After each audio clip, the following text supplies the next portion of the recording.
It was a cold winter evening in a small town in Ohio when everything began to fall apart for the Miller family. Snow tapped softly against the hospital windows, and the emergency room lights felt harsher than usual. Sarah Miller sat on a stiff plastic chair, her hands shaking as she stared at the floor. She was 32, a mother of two, and the weight on her shoulders felt unbearable. Her husband, Jake, lay unconscious behind the closed doors of the ICU after collapsing at work earlier that day. Jake was a construction worker, strong, hardworking, the kind of man who never complained. But that morning, chest pain brought him to his knees. By the time the ambulance arrived, things had already become serious. Doctors worked fast, but the diagnosis was devastating. A rare heart condition that required immediate surgery. The problem wasn't just medical. It was financial. Jake didn't have comprehensive health insurance. The Millers lived paycheck to paycheck, barely managing rent, groceries, and their children's school expenses. As Sarah listened to the hospital administrator explain costs, payment plans, and numbers that felt impossibly large, her world started to blur. She nodded politely, but inside panic screamed. How could she afford this? How could she save her husband and still take care of her children? At home, 8-year-old Emily and 5-year-old Noah waited with Sarah's sister. They didn't fully understand what was happening. Only that Daddy was sick and Mommy looked like she might break at any moment.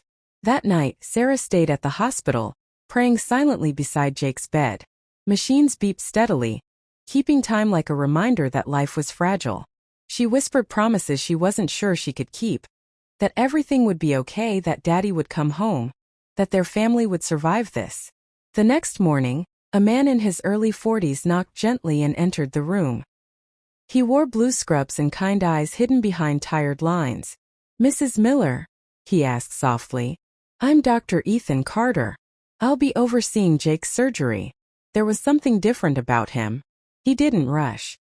He pulled up a chair, sat at eye level, and explained everything, clearly, patiently, compassionately.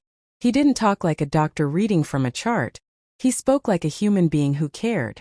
When Sarah finally broke down and admitted she didn't know how they would pay for the surgery, she expected the usual response, sympathy mixed with helplessness. Instead, Dr. Carter went quiet for a moment. "I became a doctor to save lives," he said gently. "Not to watch families fall apart because of money." The surgery was scheduled for that afternoon. Sarah waited for hours, pacing the hallway, replaying every memory she had with Jake.